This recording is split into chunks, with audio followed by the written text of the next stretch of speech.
자기 부정, 자기를 찾기 위해 자기를 잃음에 대한 복음서의 저 놀라운 문장으로 되돌아갑시다. 어떻게 자기를 잃을까요?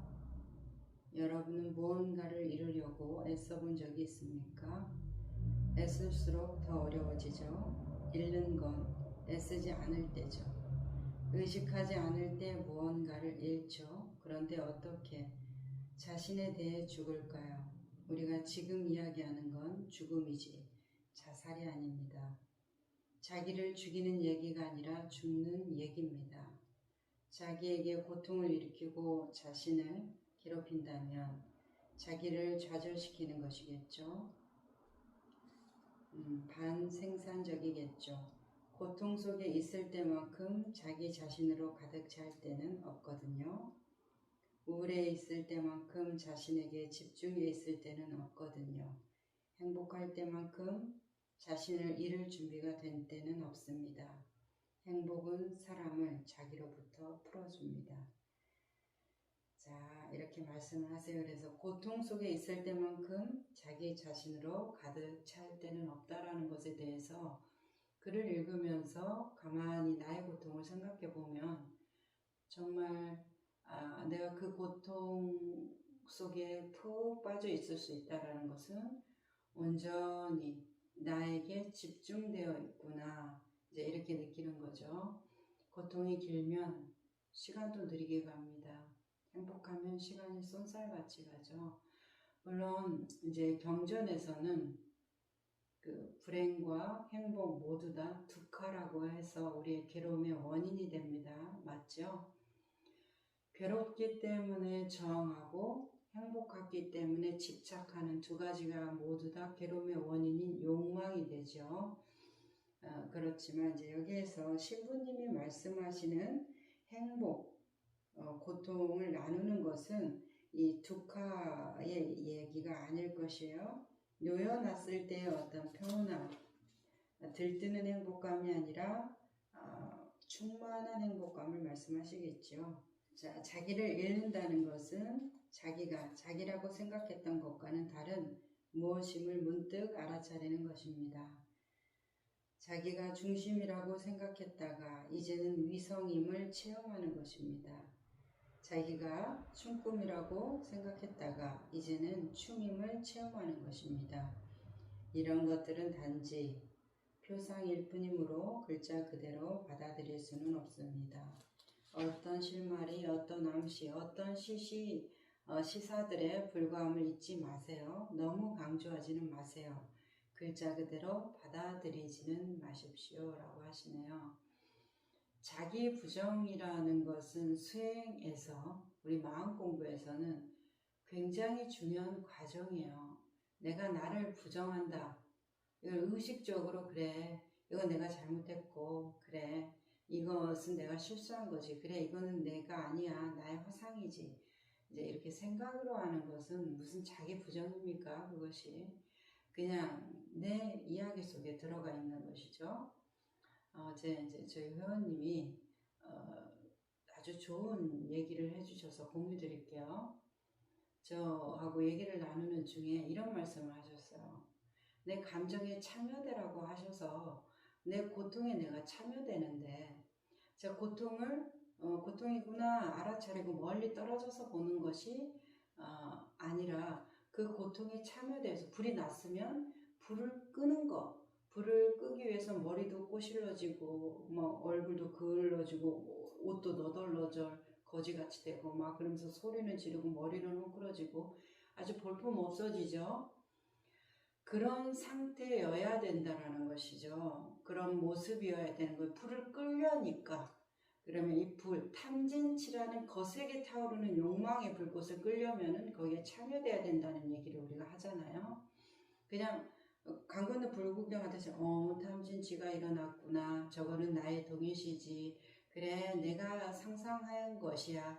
이런 신사적이고 이렇게 멋진 모습 하나, 내 옷매무새 하나 흐트러짐 없이 우아하고 여유로운 모습일 수가 없다는 것이에요. 정말 내가 그 불을 끄고 있다면 절대로 그 불의 영향을 안 받으면서 끌 수 있는 방법을 알려주세요.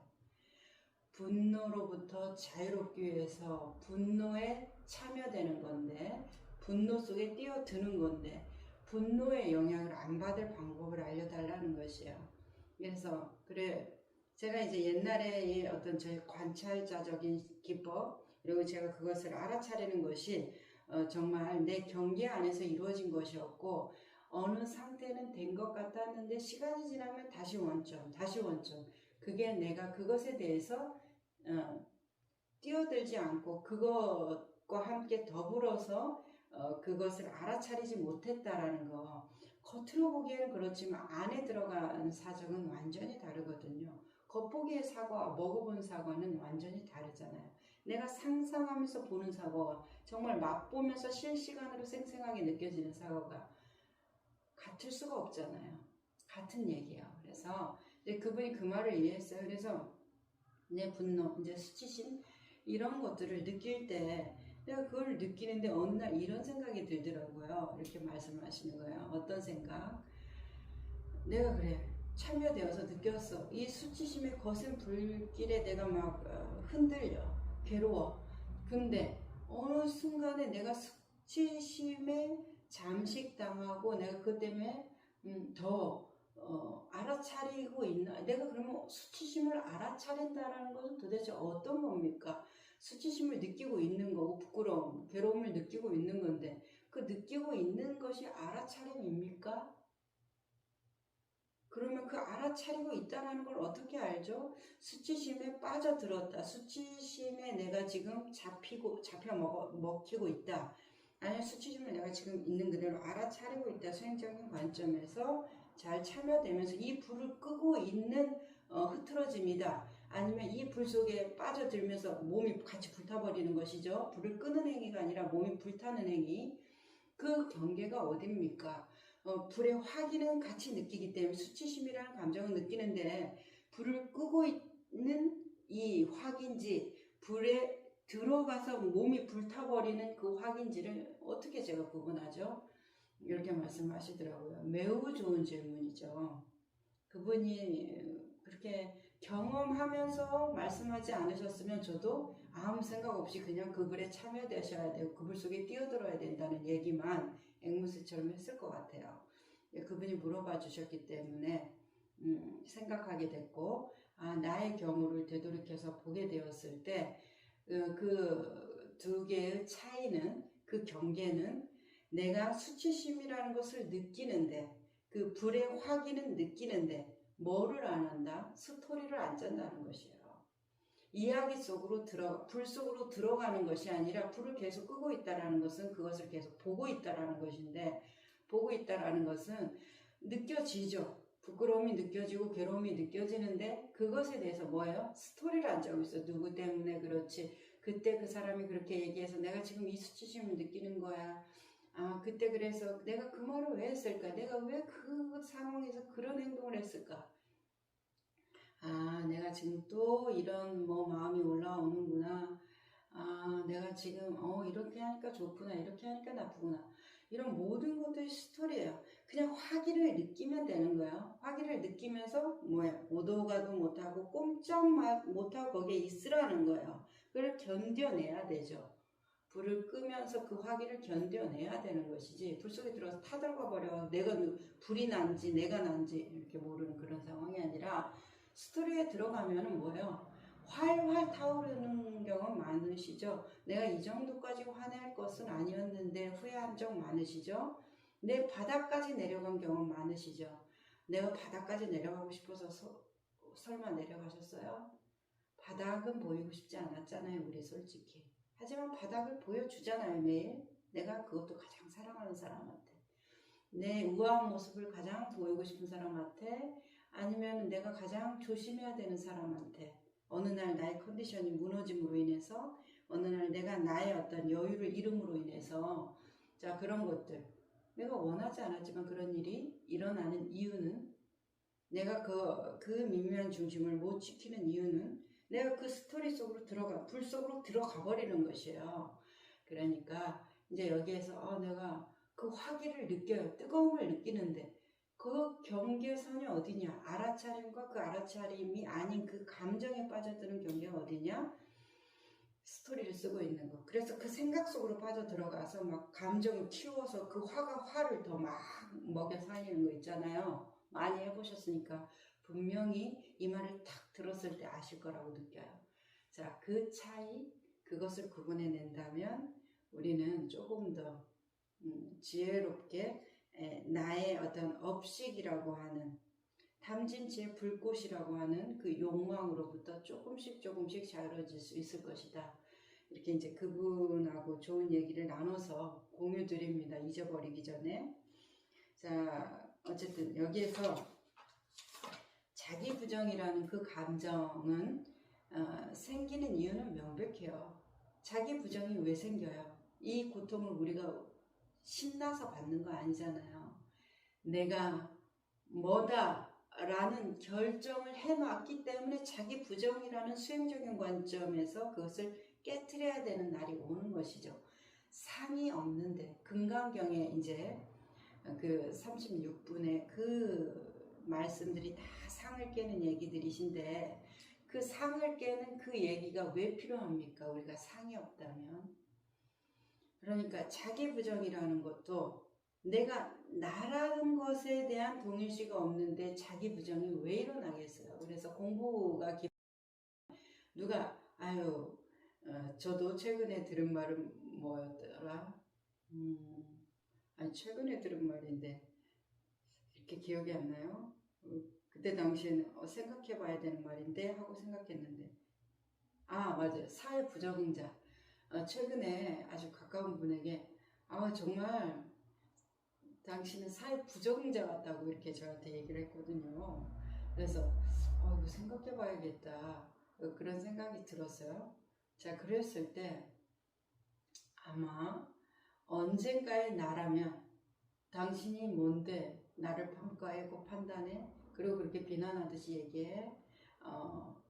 그런 말이 느껴지거나 생각하거나 뭔가 어떤 대응을 할 것 같아요. 제 생각에는 아주 견고했던 어떤 날에 지금도 견고하지 않다고 말할 수 없지만 그 얘기를 들었을 때 저는 그냥 그 사람에 대한 비난적인 마음이나 나 자신에 대한 수치스러운 마음보다는 한번 생각해 봐야 된다. 사회 부적응자로 보이는 것에 대해서 이런 생각을 했거든요. 그러면서 그 얘기를 할 때 그분의 표정은 굉장히 저하고 싸울 기세였는데 지금은 자기가 그런 말 한지도 기억을 못하고 계세요. 그래서 그게 상대방이 아무 생각이 없으면 본인도 그 당시에는 긴장되고 굉장히 자기를 강하게 어필하기 위해서 말했지만 나중에는 잊어버리는구나 이런 생각을 했습니다. 그래서 이제 짚고는 넘어가야 되겠죠. 사람한테 상처 주는 말을 했을 때 가장 고통받는 게 본인 자신이기 때문에 자신을 위해서 친절한 말, 다정한 말을 연습하는 것은 세상을 살아가는 데 도움이 된다고 생각해요. 어쨌든지 간에 자기 부정 얘기는 참 많이 하고 싶은데 신부님이 적게 써놔가지고 제가 그것에 대해서 얘기할 게 별로 없어서 넘어갈게요. 어차피 이 책 내용 전체가 다르게 보면 또 자기 부정 얘기니까 영속적 가치는 이렇게 얘기를 하시네요. 각자의 인간 가치라는 중대사가 있습니다. 개인의 가치란 자기 가치를 뜻하지 않습니다. 어디서 자기 가치를 얻습니까? 사업에 성공해서 많은 돈을 버는 데서 어떤 인기를 끄는 데서 모두 얼마나 덧없습니까? 자기 가치를 말할 때 우리는 사실상 남들의 정신의 거울에 우리가 어떻게 비치는가를 말하고 있는 거잖아요. 우리가 그런 것에 의존할 필요가 있나요? 일시적인 것들과 동일화하지 않을 때, 그런 것들에 자기를 한정시키지 않을 때 각자의 인간 가치를 이해하게 됩니다. 우리가 모두 아름답다고 말해준다고 해서 모두 아름다워지는 것은 아닙니다. 실상 아름답지도 추하지도 않고 이런 것들은 오고 갑니다. 기쁜 체험들은 삶을 즐겁게 합니다. 고통스러운 체험들은 성장으로 이끕니다. 기쁜 체험들은 삶을 즐겁게 하지만 그 자체가 성숙을 낳지는 않습니다. 성장하게 하는 것은 고통스러운 체험들입니다. 고통은 자기 안에 있는 어떤 영적 어떤 영역을 성장시키고 변형될 필요가 있는 미숙한 영역을 가르쳐 줍니다. 라고 말씀하세요. 여기에서 조금 두 가지 이 현장에서 느끼는 이야기들을 조금 덧붙이면 이해가 쉽다고 말씀을 해주셔가지고 현장의 이야기들을 조금 잘 기억해 놔야겠다, 적어 놔야겠다, 제가 좀 이런 생각을 하거든요. 여기에서 고통스러운 체험들은 성장으로 이끌고 기쁜 체험들은 삶을 즐겁게 하지만 성숙을 낳지는 않는다는 이 말씀에서 우리가 안주해서는 안 됩니다. 이 말씀이 참으로 옳은 말씀이지만 기쁜 추억은 기쁜 것은 우리를 성장으로 이끌지 않고 고통스러운 이런 거다. 그래서 고통을 겪을 때 이제 자기 부정감, 자기에 대한 비난, 열등감, 자기에 대한 죄의식과 죄책감, 자책감들이 올라올 때 자기 부정감, 우리 타라브렉이 말하는 트랜스 상태가 오는데 이제 이런 것들을 할 때 우리가 그래 내가 성장하기 위해서 이 고통을 겪는 거야 이렇게 생각한다고 하면 그분은 그러지 않기를 바라요. 그것은 자기 합리화, 자기 정당성, 그 고통을 합리화하고 있는 중이지 고통을 느끼고 체험하고 있는 중이 아닙니다. 이 신부님이 말하는 성장을 이루기 위해서, 영적인 성장을 이루기 위해서는 그 고통을 그대로 어떻게 해야 돼요? 느껴야 돼요. 이 고통은 나를 성장시키기 위해서 오는 거야. 이 고통이 왔어. 내가 더 어떻게 성장할까라는 기대와 추구를 갖게 된다라는 것이 우리의 안내자들이 말하잖아요. 노력하지 마라, 애쓰지 마라, 수행하지 마라, 그리고 뭐라고 그래요? 어떤 것을 추구하지 마라, 이 자리를 떠나지 마라, 과거로 가고 미래로 가지 마라, 이렇게 말씀을 하시잖아요. 그런데 내가 이 괴로움을 오는 것을, 그 괴로움을 지금 이 순간에 느끼지 않고 기대를 품고 있죠. 성장할 거야. 이 순간만 지나가면 어떻게 될 거야. 어떻게 될 거야. 이게 뭐예요? 또 괴로움을 불러와요. 왜? 더 성장하고 싶어서 더 나의 어떤 되어가는 모습을 확인하고 싶기 때문에 시험지를 날아오는 시험지 받는 걸로 충분하지 않아요. 내 업식이 충분히 던져주는데도 불구하고 더불어서 나는 더 멋진 사람이 돼야 되니까 더 어려운 시험지로 부탁드리는 거와 같아요. 우리 그걸 자랑으로 여기죠. 그래서 고행력, 수행력 자랑하는 거. 나 얼마만큼 해봤어? 너 얼마만큼 수행해봤어? 너 얼마만큼 명상해봤어? 이제 이런 것들 자랑하는데 너 얼마만큼 자유로워? 너 얼마만큼 삶이 행복하니? 너의 고통이 얼마만큼 네 삶에 충만함과 더불어 가니? 우리가 그런 얘기를 나눠야 할 때가 언제쯤 올까요? 얼마나 경쟁 구도에서 살아야 내려올 수 있나요? 그래서 그런 것들은 그렇게 중요하지 않다. 내가 명상 5시간 하나 10시간 하나 뭔 중요합니까? 그래서 사선정을 맛봤다 한들 뭔 중요해요 그것이. 내 삶을 살아가는 게 사선정입니까? 그러니까 그냥 삶의 일부인 거예요. 선정을 잠깐 맛본 것은.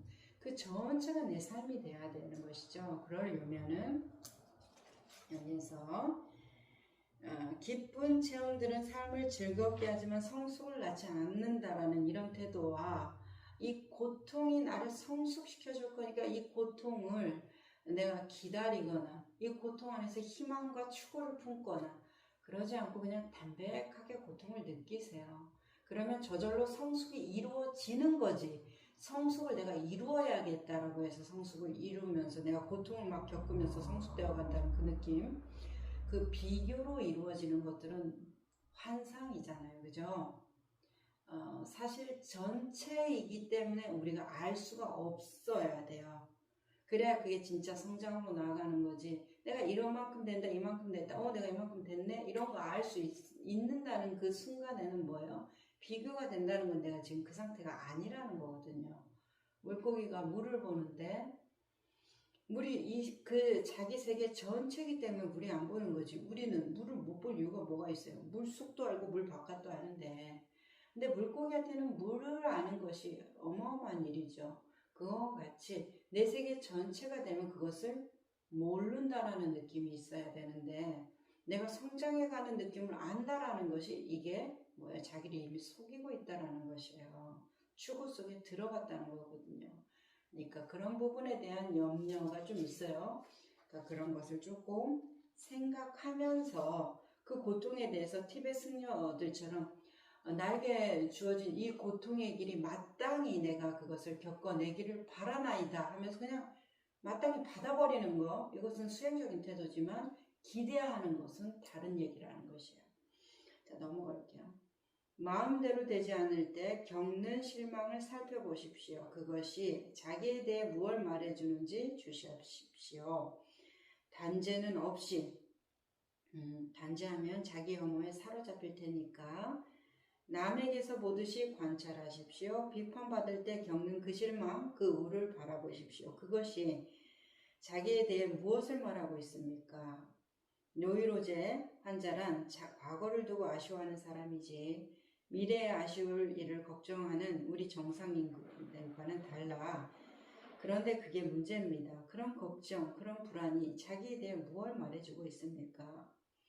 부정적 감정들, 모든 부정적 감정들이 깨달음에, 이해에 유용합니다. 그걸 느낄 기회를 밖에서부터 살펴볼 기회를 줍니다. 처음에는 우리 여전히 있지만 그것과는 관계를 끊게 됩니다. 점차 이해함에 따라 우울이 덜 자주 일어나고 아주 사라지게 됩니다.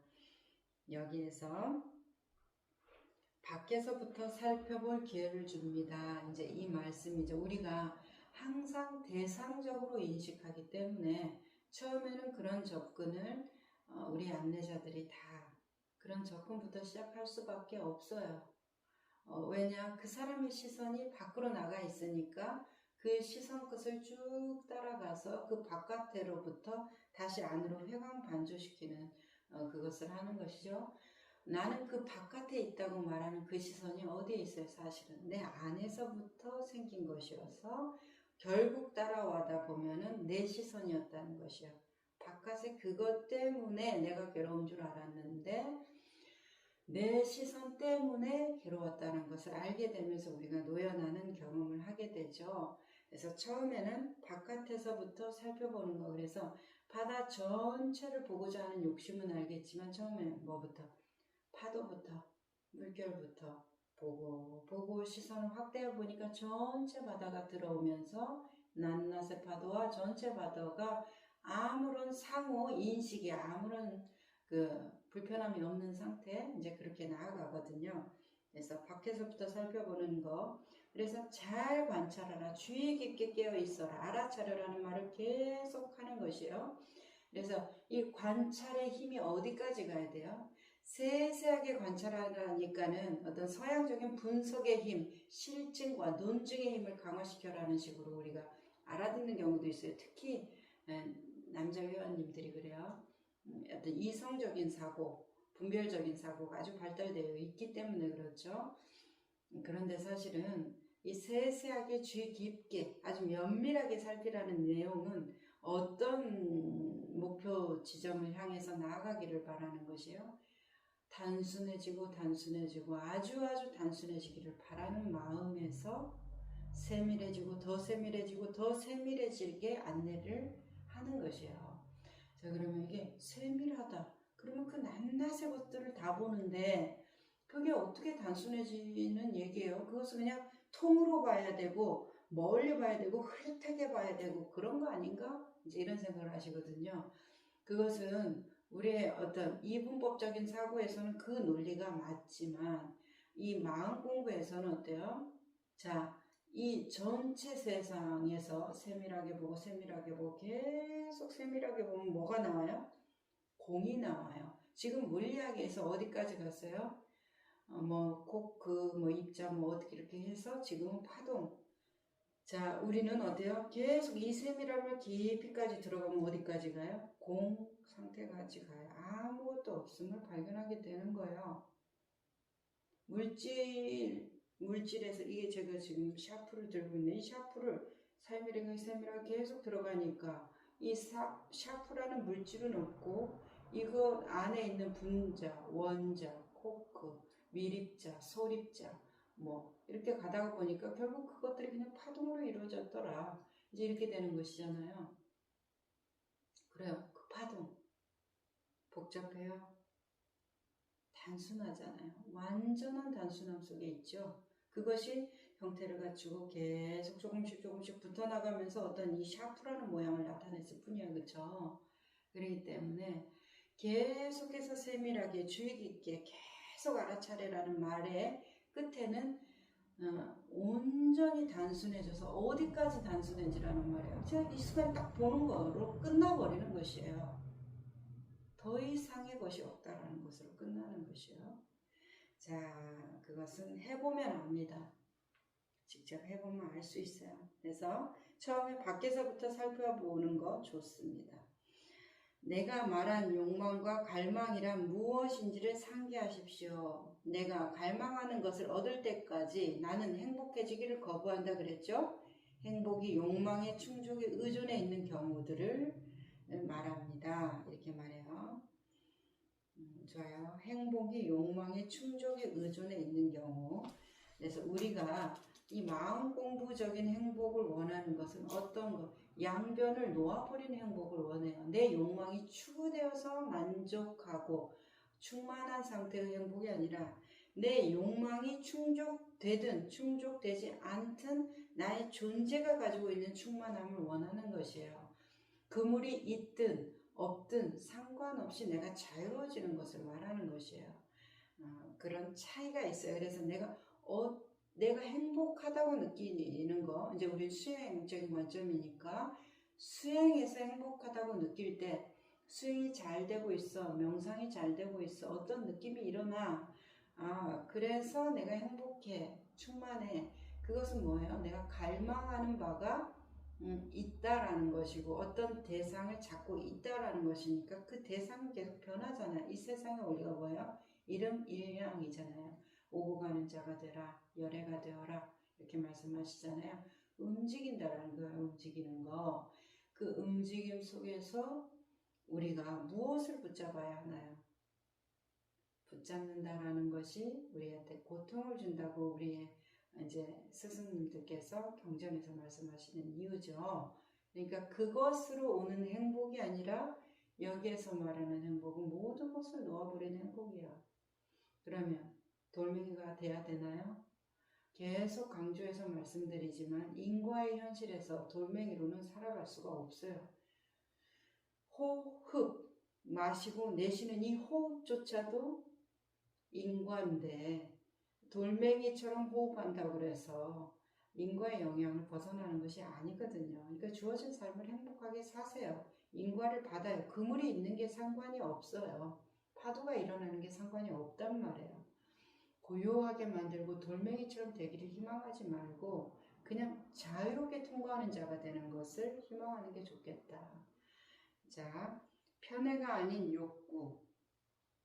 욕구를 누르지 마십시오. 생기가 없어질 테니까. 되게 좋은 말이에요. 그래서 어제 그 감정서 책을 우리 도반님들하고 강신주 책에서 근데 거기서 참 욕구라는 말이 나왔어요. 단 하루라도 내 욕구를 마음껏 누리면서 살면 족하겠다. 뭐 그런 문장의 구절이 있었던 것 같아요. 아주 통쾌하더라고요. 그런 마음이면 마음 공부할 필요 없다고 저는 느꼈어요. 그냥 내 삶의 완전한 주도권을 가지고서 내 삶의 완전한 자율성을 가지고서 내가 내 그 욕구에 끄달리고 고통스러워 괴롭고 하면서 막 그 안에서 내 세계 전 에너지를 느끼겠다. 너무 좋잖아요. 고요하고 아무 일 없는 그 삶보다 훨씬 행복할 수도 있다. 그래서 뭐 꼭 수행해야 되나? 그런 생각이 드는 거예요. 마음껏 괴로울 수 있다면. 근데 마음껏 괴롭지 못하잖아요. 괴로움에서 벗어나려고 애쓰고 행복에 집착하려고 했으니 이 거지 근성 때문에 힘든데, 난 마음껏 괴롭겠어. 마음껏 바닥을 치겠어. 부서져 버리겠어. 너무 멋진 것 같아요. 저는 개인적으로. 그렇게 사세요. 이제 이런 말씀을 명상하거나 마음 공부하지 마세요. 그냥 그렇게 사세요. 이제 이렇게 말씀드리고 싶은 거예요. 그런 분한테는 너무 멋집니다. 전 용기가 없어서 그렇게 못 살거든요. 근데 이제 그런 분들이나 이래서 욕구를 누리지 마십시오. 생기가 없어질 테니까 이 말에 대해서 너무나 공감한다는 뜻이에요. 근데 그것이 괴롭다면 마음 공부하세요. 욕구를 추구하고 욕구 때문에 괴롭고 온 생애가 그 암흑 속에 있고 맨 남 탓하고 늘 나를 부정하고 괴롭히고 이렇게 살 바에는 마음 공부를 해서 편안해지세요. 그 괴로움으로부터 벗어나는 방법이 분명히 존재하니까. 그렇게 말씀을 드리는 거죠. 그분들만 대상이에요. 저같이 용기 없는 사람들만을 대상으로 하죠. 저희 수행은. 자, 어쨌든 욕구를 누르기만 하고 욕구의 대상을 물리치려고만 하면 그것에 얽매이기 십상입니다. 반면에 그것을 직시하고 진정한 가치를 본다면 자신이 어떻게 비참함과 실망과 우울의 마당들을 닦고 있는지를 이해한다면 그때 욕구는 내가 편애라고 부르는 것들로 변화될 것입니다. 편애들을 지니고 살되 행복을 그중 어느 하나에도 매게 하지 않을 때 깨어납니다. 신부님도 말씀하시잖아요. 편애가 나쁜 게 아니라고. 편애하라는 거예요. 마음껏. 한국 사람이니까 김치찌개 마음껏 편애하라는 거예요. 꼭 내가 깨어나기 위해서는 모든 음식을 아프리카 어느 나라는 어떤 애벌레도 먹던데 애벌레를 안 먹는 것은 이거 수행자의 모습이 아니야. 눈 질끈 감고 먹자. 그것이 그러면 정말 뭐 어떤 사로잡히지 않은 수행자의 모습입니까? 저는 못하겠어요. 그냥 저 김치찌개 좋아할 거예요.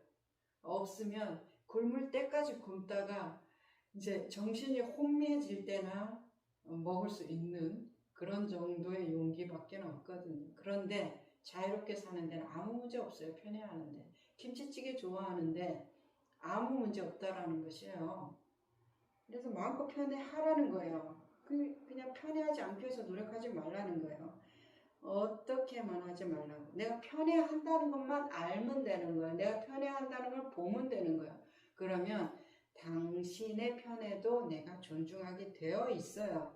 내가 옳다라는 확신을 그 사람한테 심어줄 생각이 없거든요.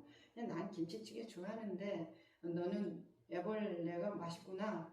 이제 이렇게 되는 거예요. 얼굴은 물론 찡그려지지만 이것은 그냥 내가 너를 비난하는 마음은 아니야. 그냥 나의 어떤 편애적인 모습이야. 못남의 모습이야. 그렇게 얘기할 수 있다라는 거예요. 그러면서 네가 그런 모습을 보이는 것에 내 마음이 괴롭거나 매이지 않는다라는 것이에요. 그러면 되는 거 아니에요. 우리가 어차피 이 세상은 조화와 균형을 이루면서 변화되면서 사는 것인데 무슨 문제가 있습니까? 내 온몸이 다 녹아내서 사대로 흩어져서 벌레가 될지 새가 될지 맨날 그 지렁이만 찾아다니는 닭이 될지 제가 어떻게 알겠습니까? 그때는 그때 얘기죠. 지금은 이렇다는 것이에요. 그러니까 매이지만 않으면 된다. 뭐라고 또 하나는 내가 편애하고 있다라는 것만 알면 된다. 라는 것이에요. 자, 충만한 깨달음으로 나아갑니다. 충만한 깨달음. 그것은 망상이 없는 상태, 사물들을 자기 입장에서 보지 않고 그것들을 있는 그대로 보는 상태입니다. 그것들을 있는 그대로 보는데 내가 편애하는 게 무슨 문제가 돼요? 내가 편애하는 것도 있는 그대로 보는 것에 포함이 되어야 돼요. 그렇죠? 있는 그대로 보니까 다 시선이 공평해진다라는 것이 아니에요. 시선이 공평해진다라는 것은 태양이 무차별적으로 빛을 내려주죠. 공평하잖아요. 무차별적인 그 내림에서는.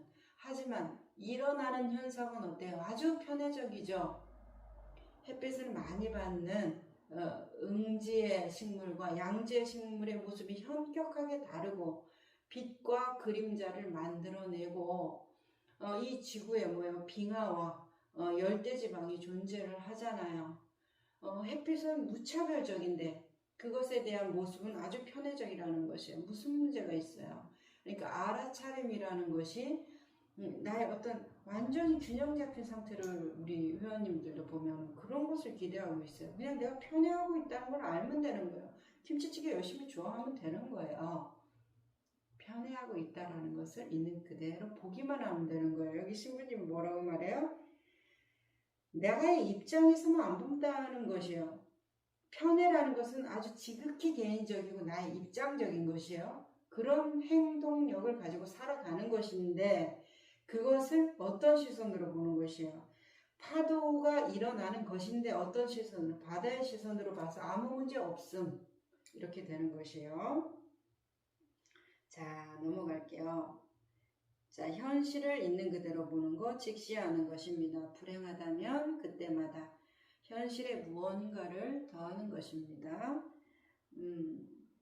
그런 더하기가 불행하게 만드는 겁니다. 거듭 말하지만 무언가를 여러분 안에 부정적 반응을 더한 겁니다. 현실은 자극을 주고 여러분은 반응을 준 거죠. 반응으로 무언가를 더한 거죠. 더한 것을 검토해보면 거기에는 항상 환상이 있습니다. 을의 요구가, 기대가, 갈망이 있습니다. 자, 그래서 을에 항상 환상이 있습니다. 이제 이 말씀이죠. 자, 우리의 전의식. 이 의식은 오지도 않고 가지도 않아요. 영원하다고 말할 수 있죠. 영원한데 그 영원성을 어떻게 증명하죠? 지금 현재 이 순간으로 증명하는 것이에요. 영원은 어떤 시간의 길이로 증명하는 게 아니에요. 이 순간이 영원성의 완전한 나툼이라는 것이에요. 자, 그런데 우리가 이 영원성을 확인하기 위해서 우리는 자극을 주고 이 현실은 자극을 주고 우리는 그것에 대한 반응을 한다라는 것이에요. 그 자극과 반응을 어떤 우리 부처님의 식으로 말하면 뭐예요? 인과죠. 조건화라고도 말할 수 있을 것이에요. 자극과 반응도 정말 좋은 표현이라고 생각해요. 인과나 조건화, 연기적인 설명도 이 자극과 반응은 조금 더 우리가 이해하기가 쉽기 때문에 저는 더 쉽다라고 느껴지고 회원들하고 안내할 때도 자극과 반응에 대해서 더 집중하지 인과적인 것이 어떻게 서사적으로 풀어지는가 이런 것들보다는 좀 더 직접적인 언어들에 더 조금 더 제가 깨어있는 것 같거든요. 이 자극과 반응을 잘 살피면 거기에 무수한 나의 나툼이 있어요. 뭐 예뻐, 기분 좋아. 너무 미워, 기분 나빠. 자극이 주어지면 반응이 탁탁탁 나오죠. 이런 것들이 뭐라고 말씀하세요? 거기 환상이 있다라는 거예요. 그냥 너 이뻐. 그래서 그렇게 말하나 보다. 현재 일어나는 이 상태에 집중되어 있으면 너 이뻐 이렇게 얘기하는 것에 대해서 그냥 그 사람이 그렇게 말하고 있음으로 끝나죠. 소리로 들리거든요. 내용도 다 들어오면서 소리로 들려요.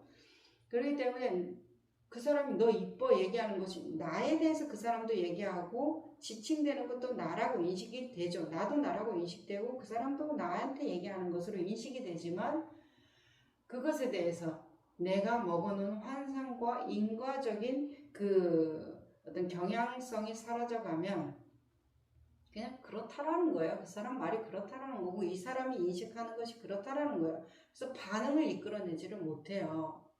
그런데 내가 환상이 있으면 나는 뭐 착한 사람이 돼야 돼, 정직한 사람이 돼야 돼. 이 사람들이 제일 듣기 싫은 말이 뭐겠어요? 거짓말했어, 남 속였어, 넌 진실되지 못해, 너는 성실한 사람이 아니야. 이런 말 들으면 분노하거든요. 그 사람이 넌 성실한 사람이 아니야 이렇게 말하는 것에 대해서 내가 그렇게 됩니까? 그 사람이 말했다고 해서 그렇게 되는 거 아니거든요. 근데 그 말에 대해서 분노해. 그런 것을 세세하게 다 구별해낸 다음에 에 대한 분노가 일어나는 것이 아니라 그냥 그 말 들으면 분노가 일어나잖아요. 뭐가 증명이 된 것도 하나도 없는데 왜 그래요? 내 환상이 있기 때문에 나는 정직한 사람이고 성실하고 부지런한 사람이야. 분노가 일어나요. 내가 너한테 희생했어. 그러니까 엄마가 나한테 해준 게 뭐가 있어요? 슬프고 낙담하고 좌절되고 이런 것들이 다 여기 신부님이 말하는 거예요. 환상이 있고 요구와 기대와 갈망이 있기 때문에 그래요. 근데 뭐 엄마가 나한테 해준 게 뭐가 있어? 너는 정직한 사람이 아니야. 이 바보야. 너는 못생겼어. 이제 이런 것들은 그 사람이 그렇게 말할 수 있는 거잖아요. 입을 가지고 있는 그 사람이 무슨 말을 못하겠어요? 그런데 그 말을 하는 것이 그 사람의 세계에서 일어나는 그 사람의 말인 것이에요. 우리는 실제로는 사실은 영향을 받을 수가 없어요. 내가 알아차리고 내가 나의 인과로부터 벗어나면, 나의 자극과 반응에 깨어 있으면 그렇게 영향을 안 받아요. 그러면 나무 토막이나 돌멩이가 되는 것이냐? 그런 얘기는 아까 아닌 거 아셨잖아요. 그죠? 김치찌개 여전히 좋아한다는 거예요. 편애적인 거 하라는 것이잖아요. 그런데 그것에 대해서 내가 일비일비하면서 널뛰기를 안 한다는 얘기예요. 자, 예컨대 외부 세계를 변화시킴으로써 사람이 변화하리라고 생각하는 것은 환상이요 착오입니다. 외부 세계만 바꿔놓으면 사람이 달라지는 게 아닙니다.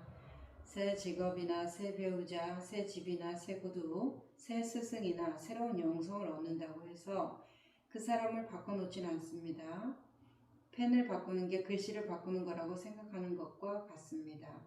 모자를 바꾸는 게 사고 능력을 바꾸는 거라고.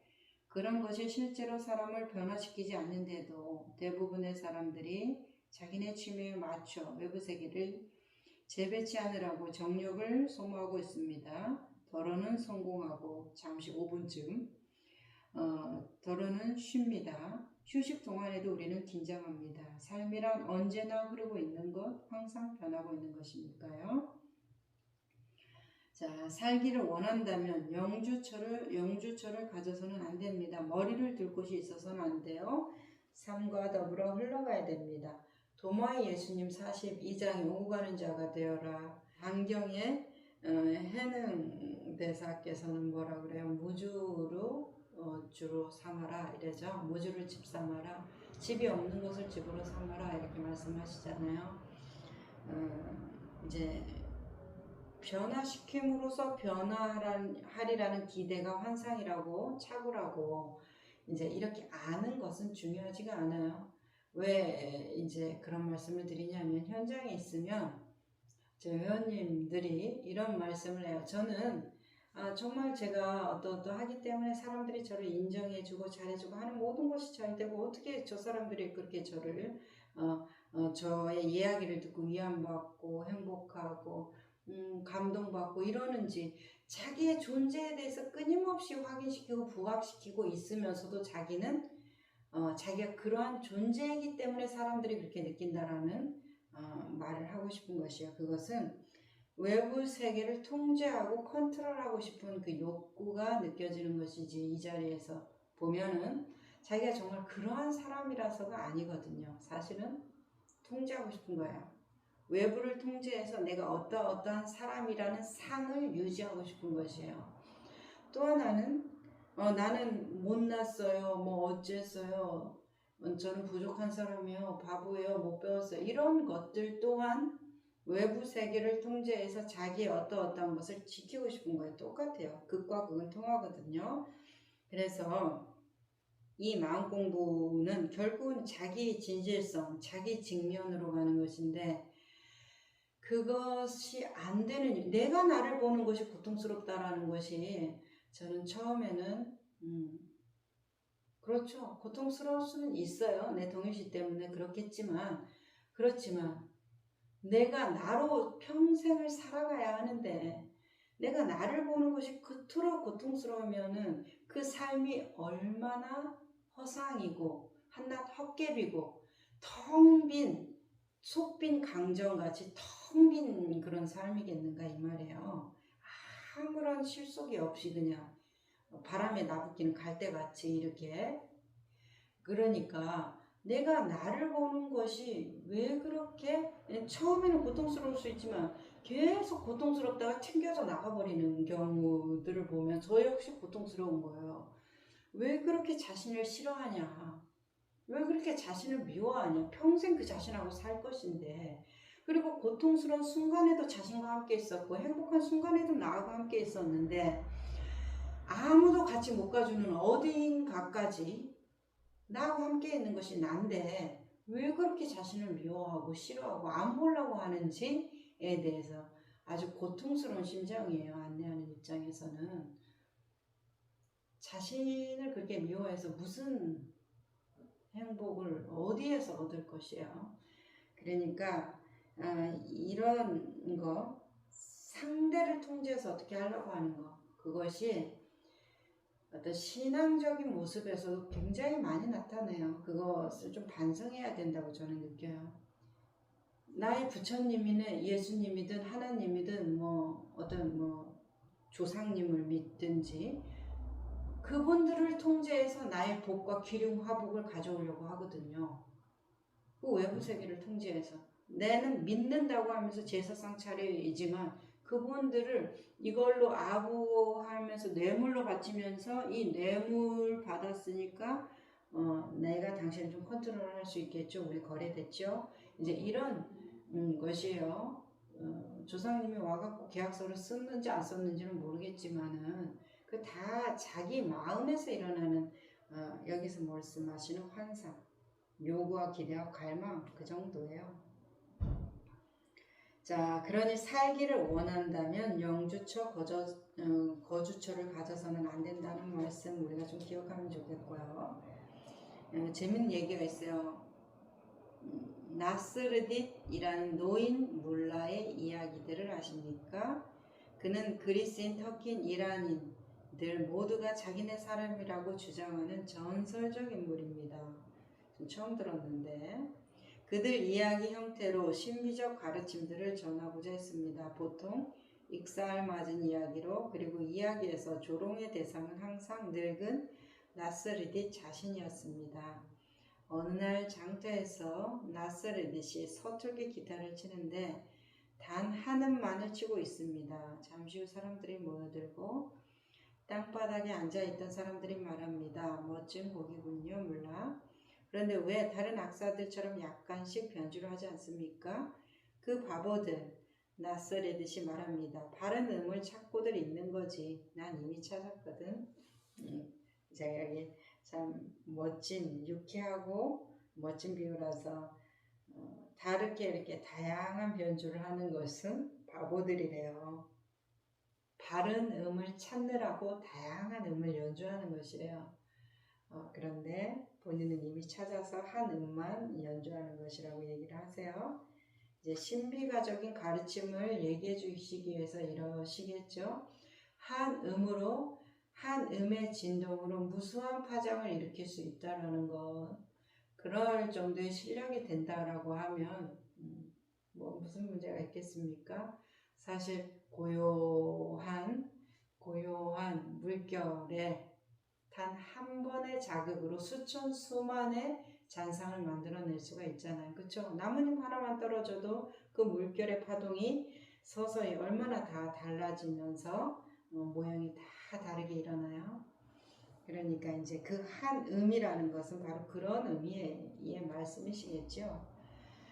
하지만 보여지는 현상은 어떻다? 다양성과 변화로 일어난다라는 것이에요. 그냥 우리가 생각하는 돌멩이처럼 가만히 있다. 이것은 절대로 이 현상계의 인과적인 세계는 맞지 않다라는 거. 자, 매달리는 환상들 이야기 들어볼까요? 집착할 때 삶이 파괴됩니다. 무언가에 매달릴 때 삶이 중단됩니다. 이것은 복음서 곳곳에 쓰여 있습니다. 삶은 이해함으로써 얻습니다. 이해하십시오. 또 다른 환상, 즉 행복은 흥분과 같지 않다는 것, 짜릿한 감동과 같지 않다는 것도 이해하십시오. 짜릿한 감동은 욕구를 채우며 사는 데에 온다는 것도 환상입니다. 욕구는 불만을 낳고 조만간 부작용을 낳게 됩니다. 약으로 배를 채울 수 없는 법이죠. 영양분이 있는 고체 음식과 음료가 필요하죠. 이 모두를 여러분 스스로 이해할 필요가 있습니다. 또 다른 환상이 남이 어떤 구원자나 구루나 선생이 나 대신 이 일을 해줄 수 있다는 생각. 세상에서 가장 훌륭한 구루라고 한들 그 한 발짝도 나 대신 걸을 수 없습니다. 스스로 걸어야죠. 아우구스티누스 성인은 이 점을 멋지게 표현했습니다. 예수 그리스도 자신도 많은 청중들을 대신해서 할 수 있는 것은 없었다. 아랍인 격언에는 비는 모두 같지만 풀밭에 가시나무가 자라기도 하고 정원에 꽃이 자라기도 한다. 뭐 어떤 속담에는 같은 이슬을 먹는데 뱀은 독을 만들고 꽃은 꿀을 만든다. 뭐 이런 말도 있고, 자, 또 스스로 걸어야 한다라는 이 말씀에서 이 뭐 달을 가리키는 손가락과 달 이런 얘기도 있고, 뗏목에 비유해서 그 말씀이라는 방편의 뗏목을 우리가 타고 가지만 이 강을 건너는 이유는 저 언덕으로 가기 위해서지 계속 강만 왔다 갔다 하려고 하는 것이 아니잖아요. 그랬을 때 말씀이라는 것은 강을 건너는 뗏목과도 같기 때문에 그 강을 건넜다면 뗏목이 고맙기는 하지만 버려두고 가야 되는 것이다. 이렇게 말씀을 하시잖아요. 그런 것들이 다 어떤 이 말씀하고 같아요. 스스로 해야 한다라는 것이에요. 대신 해줄 수가 없다라는 거. 자, 이 말씀에 대해서는 우리가 나중에 온전히 홀로선 존재라는 것을 스스로 살아가면서 이 내 삶을 담담히 내 짐을 내가 스스로 짊어지고 내 삶을 살아가야 되는 것이구나. 아무리 신이라도 내 삶을 대신 살아줄 수는 없는 것이구나 하면서 그냥 담담히 내 삶을 계속 받아내고 내 삶을 있는 그대로 직면하면서 살아갈 때 나 자신에 대한 믿음이 아주 높아져 가거든요. 저도. 그러면 대신심이 누구한테? 부처님이나 예수님한테 대신심이 일어나는 게 아니라 자기 자신에 대해서 대신심이 일어나서 천지간의 모든 신심이 합일되어서 너다 나다가 없어지고 그냥 신심이 있는 상태가 아주 정성만을 쏟게 되는 삶을 살게 되는데, 이제 그것이 바로 스스로 살아가야 된다. 여기서 이제 신부님은 삶을 이해함으로써 얻는다고 하세요. 깨달음이라는 것은 삶을 이해함으로써 얻는다. 도마 예수님의 1장에서도 말씀하시죠. 내 말을 이해하는 자는 죽지 아니하리라 이렇게 말씀하셨나요? 그러니까 이 말씀을 이해하는 자, 삶을 이해하는 자는 죽지 않은, 이 육신이 죽지 않는다는 말이 아니겠죠. 지금 이 순간은 영원한 이 순간에 우리가 존재할 수 있다는 것이겠죠. 자, 넘어가 볼게요. 자, 당신이 찾는 것이 진리라면 당신이 그걸 찾아야 합니다. 남에게 기댈 수는 없습니다. 아직도 또 다른 환상이 있습니다. 존경받는 것, 사랑받는 것, 인정받는 것, 소중한 사람이 된다는 것, 그것이 중요하다는 것입니다. 많은 사람들이 우리는 사랑받고 인정받으며 소속되고자 하는 본성적 충동이 있다고 말합니다. 그건 거짓입니다. 이 환상을 떨쳐버리세요. 그러면 행복을 발견할 것입니다. 우리는 자유롭고 싶은 본성적 충동, 사랑받음이 아니라 사랑하고 싶은 본성적 충동을 가졌습니다. 종종 나는 심리치료 면담 중에 한 가지 매우 공통된 물음에 접합니다. 아무도 날 사랑하지 않아요. 그런데 내가 어떻게 행복할 수 있나요? 사랑받지 않는다는 걸 잊어버리고 내버려 두니 행복해지더라는 그런 순간을 가져보지 못했다는 말이에요. 물론 그런 순간들은 있고 말고요 라고 말씀하시네요. 자, 어떤 회원님이 내 인생 전부는 온통 사랑하고 사랑받는 것이 내 인생의 전체 주제다. 많은 남자들을 만나봤고 많은 사람들 안에서 많은 단체도 속해봤고 그것 때문에 울고 웃고 항상 그것 때문에 고통받고 있다. 그런데 왜 나는 그것에 그렇게 매달릴까? 이제 그 얘기를 하셨어요. 그래서 이제 당신이 낸 숙제를 스스로 낸 숙제를 이제 풀 때가 됐나 보네요. 이렇게 얘기가 들어가는데 왜요? 내가 사랑받고 사랑하는 것에 집중해 있을 때 그거는 이제 결과에 매몰되어 있거든요. 그래서 상황을 조작하는 방법밖에는 안 돼요. 원인 치료가 안 되는데 원인에 대해서 내가 관심이 없기 때문에 결과를 조작하는 일밖에는 할 수가 없는 거예요. 괴로움에 대한 어떤 통제를 해야 되니까. 그런데 이분이 어떻게 말이 바뀌었어요? 내가 왜 그토록 사랑하고 사랑받는 것에 이렇게 괴로움을 느끼는가 라는 것으로 전향이 됐다는 것이 아주 기쁜 소식이죠. 여전히 괴로움을 느끼지만 내가 왜 괴로움을 느끼는가에 집중되어 있기 때문에 누구로 돌아올 수 있다. 자기 자신으로 돌아올 수 있고 아까 신부님이 말씀하신 자기의 삶을 이해할 수가 있다. 그러면 매달리는 삶이 중단되죠. 사랑받기 위해서 그 아부 떨고 아양 떨고 비위 맞추고 그 많은 말들이 필요하고 그 많은 행동과 인내가 필요한 그것들이 다 깨끗해지잖아요. 그러면서 자기를 담담하게 돌아보는 그런 사람들의 모습이 얼마나 참 담백하고 예뻐 보이거든요. 정말로 좋아 보여요. 그래서 그분도 뭐라고 말해요? 나는 정말 복이 많은 사람이었네요. 이런 그 전에는 뭐예요? 나는 어떻게 이렇게 사랑받기 위해서 전 세계를 통해서 노력했는데 이렇게 사랑을 못 받나? 이렇게 외롭고 공허한가 그런 얘기를 하면서 시작했다가 나중에 어떻게? 난 정말 복이 많은 사람이네요. 정말 많은 사람들이 나를 사랑해줬군요. 내가 진짜 많은 사람을 사랑했네요. 보니까 이런 걸로 바뀌더라는 거예요. 상황이 바뀌었어요? 몸은 바뀌었어요. 내 삶을 이해하게 됐고 내 갈증이 멈춘 그 차이밖에 없어요. 다 뭐예요 이게? 다 환상, 나의 이상이 현실로 쭉 내려온 거잖아요. 그래서 현실이라는 이 고통이 우리가 보기에는 무자비해 보일 수 있죠. 내가 돈을 잃었어, 아내가 집을 나갔어, 뭐 병이 들었어, 뭐 그런 일들이 있단 말이에요. 현실이 너무나 폭군같이 느껴질 수 있는데 사실은 현실처럼 연민이 가득하고 자비하고 정말 진실된 친구는 없어요. 그 현실을 통해서만이 우리는 자유로워질 수 있거든요. 또 다른 환상은 외적인 사건들이 상처 입힐 힘이 있다는 생각입니다. 남들이 자기에게 상처를 줄 힘을 가졌다고 생각하는 것입니다. 남들은 그런 힘이 없습니다. 자기가 그런 힘을 그들에게 부여하는 것이지요.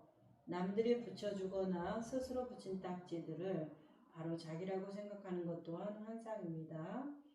필요한 건 딱지를 떼어버리는 것입니다. 떼어버리고 해방되는 거예요.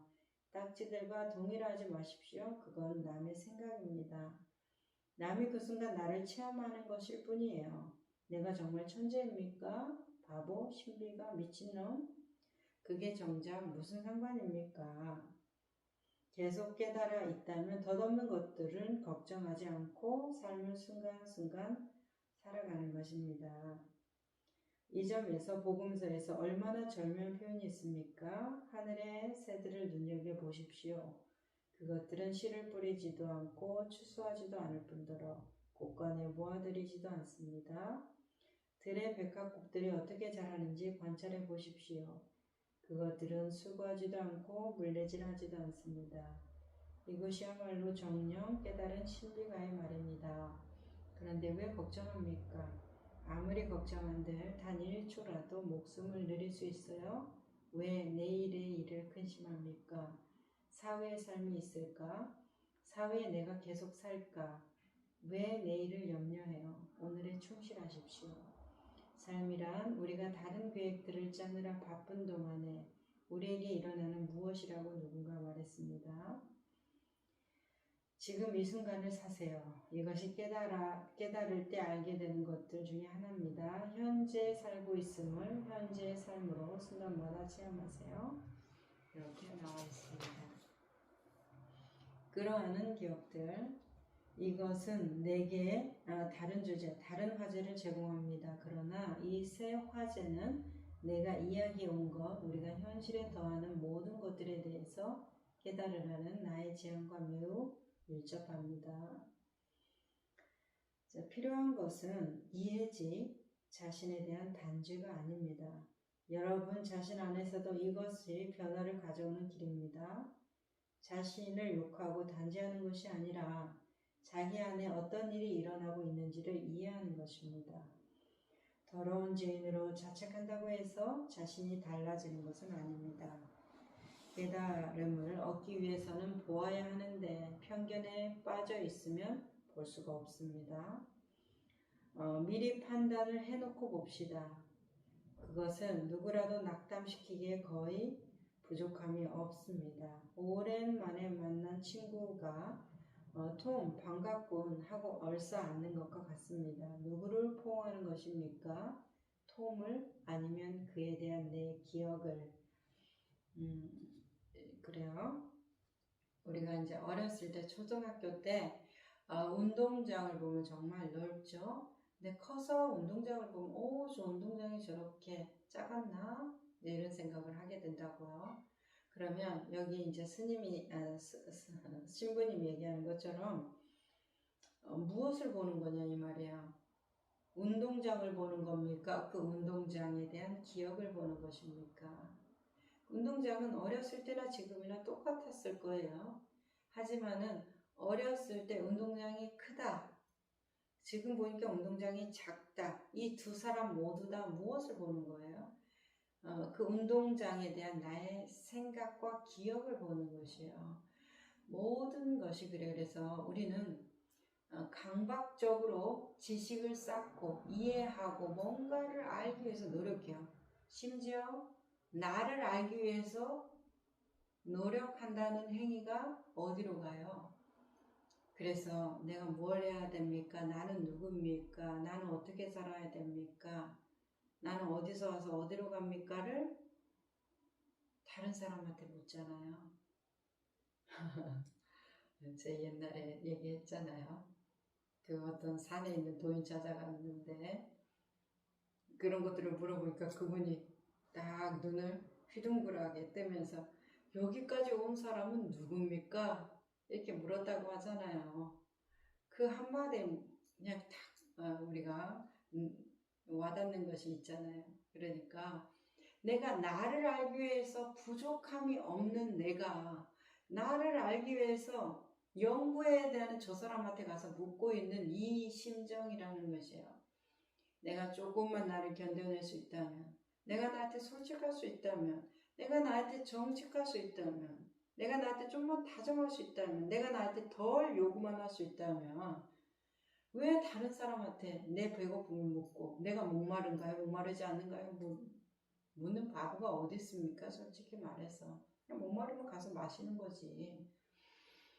근데 그와 같은 일들이 일어나고 있어요. 그냥 뭐 어떤 심리학자가 이렇게 말했다, 누가 이렇게 말했다, 어떤 권위가 이렇게 말했다, 그러니까 나는 애정결핍이야 라고 믿고 이 애정결핍을 해결하기 위해서 노력한다는 것이에요. 애정결핍도 있겠지만은 그것이 무슨 근본적인 문제겠습니까? 내가 나를 모른다는 것이 근본적인 문제겠죠. 그리고 내가 지금 이 현실에 없고 내 생각 속에 있다는 게 근본적인 문제지. 애정결핍이 무슨 근본적인 문제입니까? 그런 것처럼 내가 어떠한 것이 문제다 나는 그것에 때문에 괴로움을 겪는 거지. 진짜 그것이 있어서가 아니에요. 우리 해보면 알 수 있어요. 그래서 톰을 얼싸안고 포옹하는 거냐, 톰에 대한 기억을 포옹하는 거냐, 이 말은 시사하는 바는 아주 많습니다. 어떤 수녀원에 있는 수녀에 대한 이야기예요. 인도 출신의 수녀가 피정을 떠났는데 그 수녀가 이제 수다스럽고 말도 많고 막 사람들 간섭도 많았고 막 그랬나 봐요. 그런데 이제 피정을 떠나서 자기를 진실하게 겪고 이제 하나님을 만나면서 신앙적인 변화가 일어나면서 이분이 아주 어떤 성스러운 모습으로 바뀐 거예요. 이제 그런데 사람들이 피정 후에 돌아온 그 이제 수녀님을 보고서 반응이 이랬다고 해요. 거봐, 뭘 했어? 변하지 않은 거야. 또 항상 연기가 있어 보이고 뭐 그렇지만 또 저 수녀님은 원래 했던 대로 우울해질 거야 다시.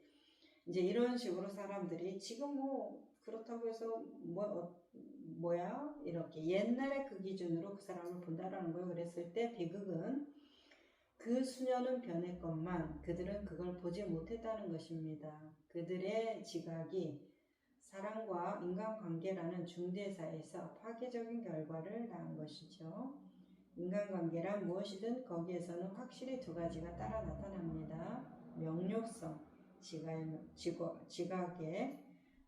명료성, 그리고 반응의 정확성입니다. 명료하게 지각할 때 정확하게 반응할 개연성이 더 크죠. 지각이 왜곡되어 있으면 정확하게 반응하지 못하기 십상이죠.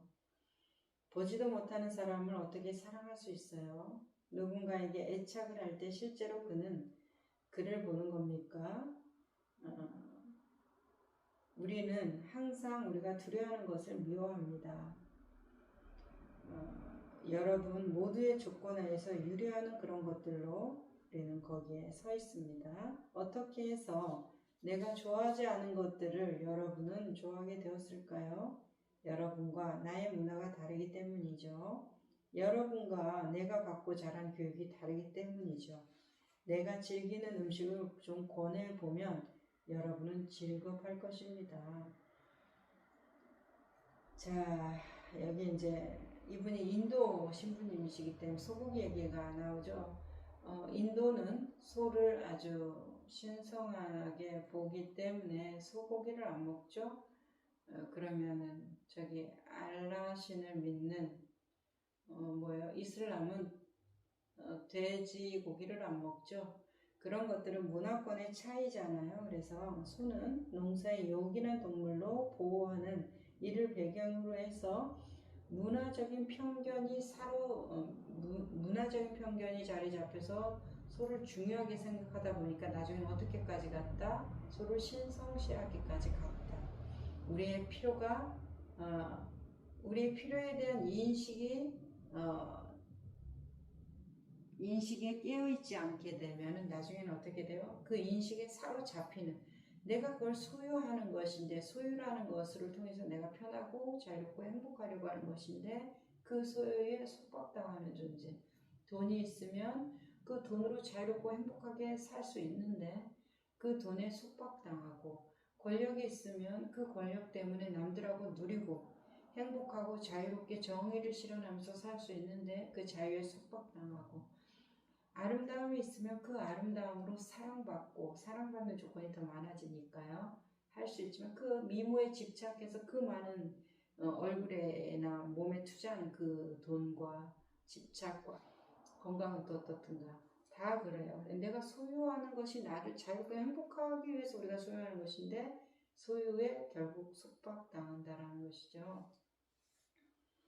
어제 저희 회원님이 이런 말씀을 해주셨어요. 동경이라는 말에 대해서 지금 기억나요?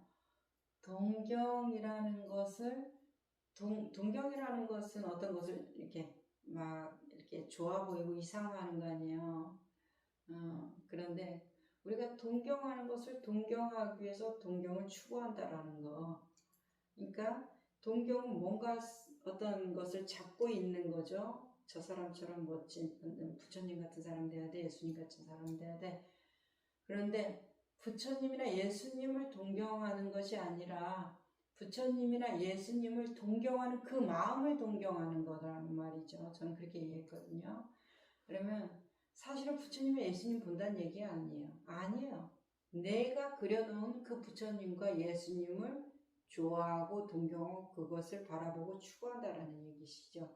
환상 속에서 환상을 보고 환상에서 환상을 추구하는 것이라는 것이죠. 그게 우리 삶입니다. 사실은 욕망하는 바고.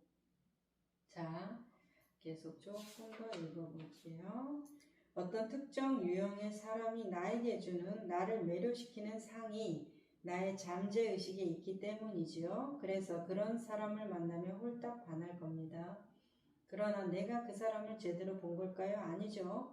결혼한 후에나 보게 되고 그때가 바로 깨어나는 때일 겁니다. 또 그때가 사랑이 시작되는 때일 수도 있고 사랑에 빠지는 건 사랑과 무관합니다. 사랑이 아닙니다. 욕망이죠. 이건 정말 분명합니다. 왜 그런 것이 분명하다고 말할 수 있냐면 누군가를 사랑하죠. 우리가 콩깍지가 씌었다고 하죠. 누군가를 사랑하는 것은 그 사람을 보지 않을 때 사랑하는 것이지 그 사람을 있는 그대로 바라보면 사랑할 수가 없어요. 그냥 연민하고 애잔하고 그 사람의 삶이 안타깝고 잘 되기를 바라고 뭐 이런 마음들 품어지는 마음이 되지 있는 그대로 보면 품어지는 마음이 되고 더불어 기뻐하는 마음이 되고 잔잔한 마음이 되지 여기에서 말하는 그런 어떤 열정적인 사랑이죠. 콩깍지가 씌인 거 얘기했잖아요. 안 보인다라는 거예요. 그런 사랑은 그 사람을 볼 때는 그런 마음이 나올 수가 없어요. 그건 다 뭐예요? 내가 욕망하는 바를 투영시키기에 좋은 대상을 만난 거예요. 좋은 먹잇감 만난 것이죠. 그러니까 욕망하는 바는 이 항상 변화, 모든 것은 뭐예요? 도가도 비상도, 비상도, 항상 하는 도가 아니라는 건 늘 변화한다는 거죠. 일정, 일동, 늘 변화한다는 것이요. 변화하죠. 욕망과 욕구, 우리의 욕구가 늘 끝이 없이 라고 말을 하지만 원하는 건 배고플 때는 음식을 욕망하고 목마를 때 물을 욕망하고 그러다가 편안해지면 어떤 권력을 욕망하고 또 권력을 잡다가 건강이 나빠지면 건강을 욕망하고 그래서 욕망이라는 행태는 그 밑마음은 하나지만 나타나지는 모든 반응적인 형태들은 다르잖아요. 그죠? 그러면은 계속 바뀌어간다는 것이에요. 그러면은 그 콩깍지가 정말 사랑이었으면 그 사람을 사랑했다라는 게 진짜 맞으면 그냥 계속 좋아하고 우리가 이혼할 일이 뭐가 있어요. 실망할 수도 있고 사람이니까 실망할 수도 있고 뭐 싫어질 수도 있고 미워할 수도 있지만 더 큰 사랑이 있기 때문에 그게 다 커버가 돼야 되는 것이죠. 우리 콩깍지 씌웠을 땐 죽을 듯이 싸워도 또 죽을 듯이 좋아하고 뭐 다 자기가 미안하고 다 저 사람이 잘했고 다 이해되고 막 그러는 거 아니에요. 그 영화 봐도 다 뭐 사랑 얘기들이 거의 많던데 그런 것들이잖아요. 그러니까 근데 어느 순간에는 싸우는데 위태로운 싸움이 되죠. 죽을 듯이 싸울 때는 콩깍지 있을 때는 죽을 듯이 싸워도 그것이 아주 뭐라 그래 악유 같은 역할을 해주는데 이제 이 콩깍지가 벗겨져 갈 때는 아주 미세한 균열의 싸움도 그냥 이 쩍쩍 갈라지는 그 살얼음판을 걷게 하는 심정이 되잖아요. 그게 왜? 그 사람을 보면 왜 그런 일이 일어나요? 절대 일어날 수 없는 것이죠. 욕망하는 바를 봤기 때문에 그래요. 그러면 내가 있는 그대로 우리의 성인들의 사랑은 우리를 있는 그대로 보기 때문에 우리에 대한 사랑이 안 변하는 거예요. 그분들의 마음은 콩깍지가 벗겼다 씌웠다 이런 게 없으니까 뜨겁고 차고도 없지만 나에 대해서 양가 감정도 일으키지 않으신 거예요. 한결같은 마음을 주시잖아요. 그것이 있는 그대로 보는 사랑이기 때문에 그래요. 아주 안정적인 사랑이죠. 그것을 원하죠.